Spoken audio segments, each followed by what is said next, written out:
This is ABTV, Animal Bites Television. There's no doubt that there's hardly anything that's more exciting to me than hatching baby snakes. And a lot of people want to breed snakes, whether it's for a hobby or, for an extra few bucks. But oftentimes people think it's a little more complicated than it is. So today I'm going to break down reptile and snake breeding and make it simple for you guys. My name is Brian Barczyk. I'm no zoologist, just a guy with a passion for animals. And that passion often takes me on animal adventures around the world. This week, I'll make breeding reptiles simple. You're watching Snake Bites. So I've been breeding snakes for really my whole adult life, and sometimes I think that people make the mistake of making it just a little more complicated than it needs to be. Don't get me wrong, there's some skill that's certainly involved in breeding snakes, but I want to take some time and just make this super simple so that you guys have a really good understanding of what it's like to actually breed snakes. So let's start to really break it down on the most simplest of possible ways. And let's just start by saying you need to make sure that you think about this from like the way they would think about it in the environment, right? Now, what I mean by that is, let's say that there's a drought or famine or maybe floods, or the environmental conditions are just not very good for a snake to reproduce. Do you think that they're going to reproduce? Is Mother Nature going to allow them to have an abundance of babies knowing that those babies are probably not going to survive?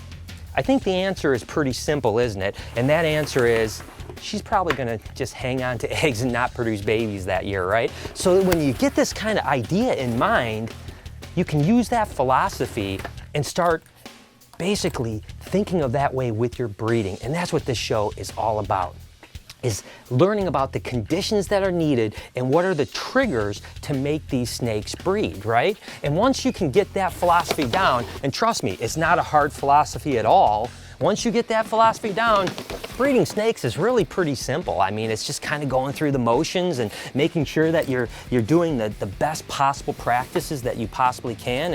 And that's what I'm going to talk about in this week's show. So let's go ahead and get started with the 4 things that are the most important 4 things to think about when you're breeding any reptile. And in this show, I'm going to talk about ball pythons, but you can certainly apply this exact same philosophy to any reptile whatsoever.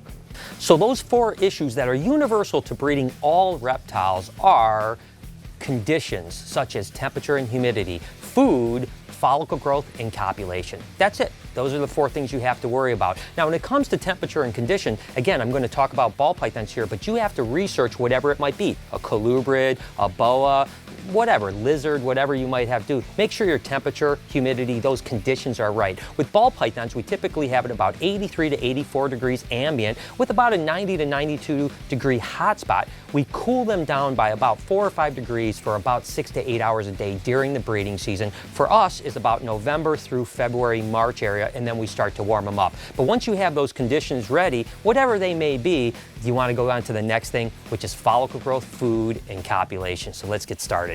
So basically, these 4 things are kind of triggers, and that's what I'll talk about a lot, is about how we trigger animals to breed. Again, those environmental issues will help trigger, maybe a little cool down, a little spike in humidity, a drop in humidity, depending on the species.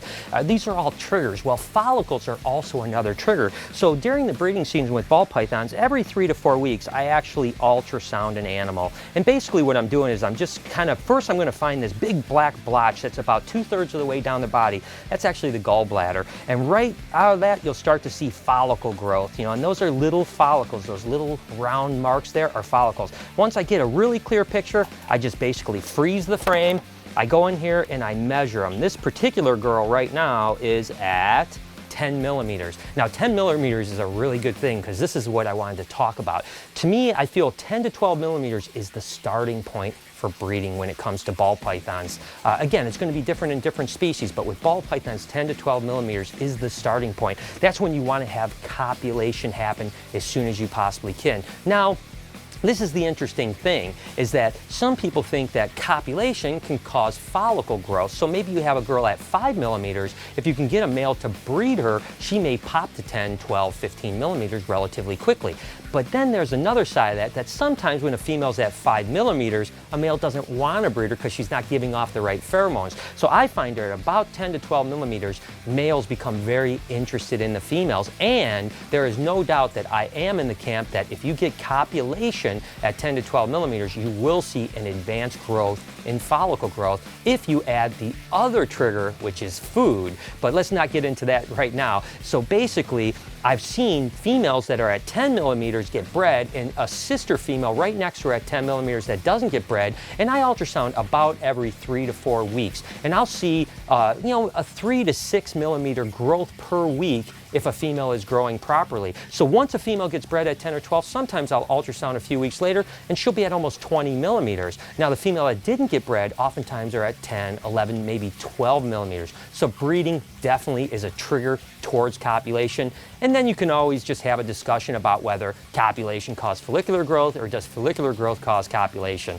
But that's very important. And let me just go ahead and show you something else. Like I said, I'm gonna go ahead and ultrasound these girls every 3 to 4 weeks or so. This girl is actually doing really well. I want to give you an idea. Now you can kind of see how fat and chunky she is. About a month and a half, well, almost 2 months ago, I started ultrasounding and this girl was at about 12 millimeters. And every time I ultrasound her, of course she had been being copulated, she started to grow follicles. Now here she is almost 2 months later, and she is really close. And again, you can see these are monster eggs right now, and that's just before an ovulation. Again, you're gonna see basically like a growth to about 35 to 40 millimeters before an ovulation. So this girl is at 33 millimeters right now, which means she's really close. When I see 33 millimeters, that typically tells me that this animal is maybe 2 weeks away from an actual ovulation. Now let me just talk about one thing when it comes to actual breeding,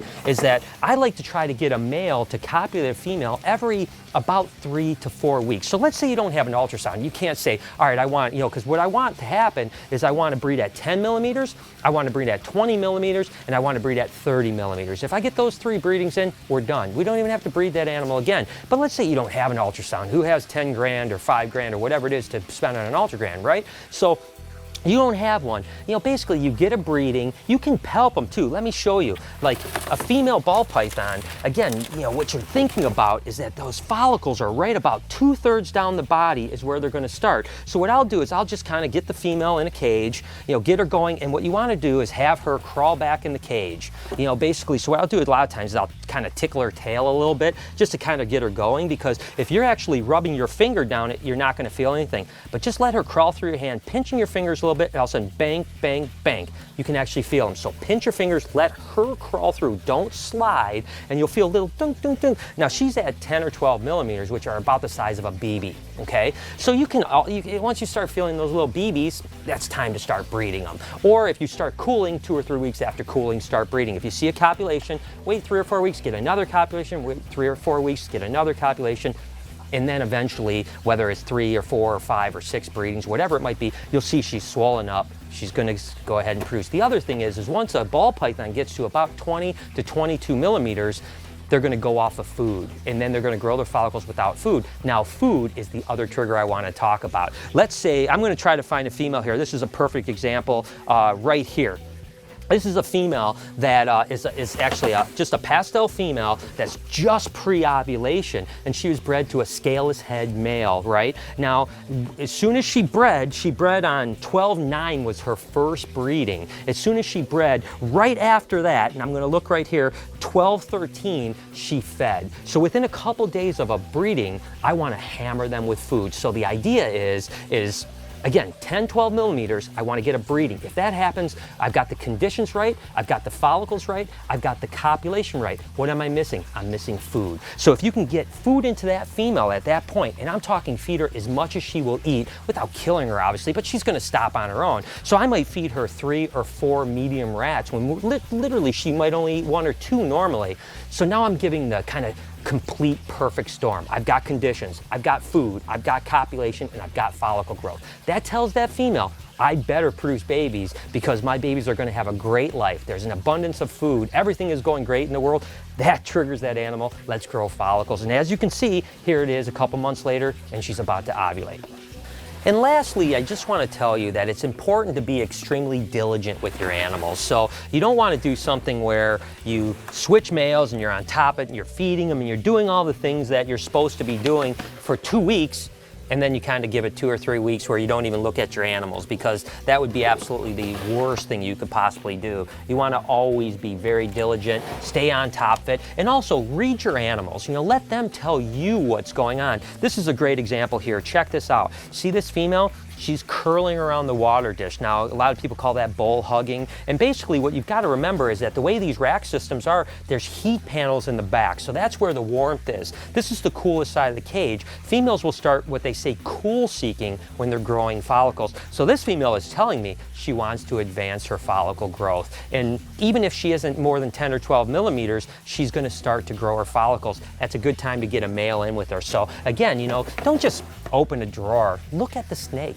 You know, make sure that whether you're breeding a ball python or a boa or a bearded dragon, that you're reading your animals and you're doing what they want you to do, because that's when you're going to be the most successful, is when you're not just doing what you think is going to do. As a matter of fact, one of my old sayings I've always said is that, you know, I've read every snake book that I possibly can read about breeding and keeping snakes.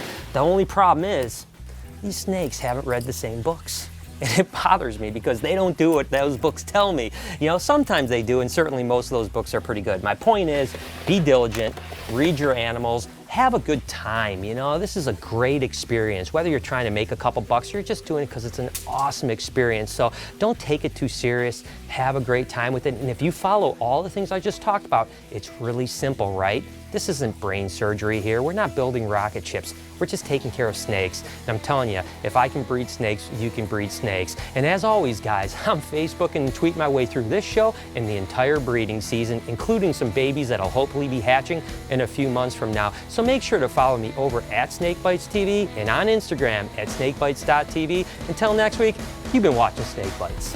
Hi, I'm Peter Birch, an Aussie bloke who loves wildlife. My respect for nature started when I was a young boy in rural New South Wales. Since then, it's exploded into an obsession. New episodes every Thursday, only on Animal Bites TV.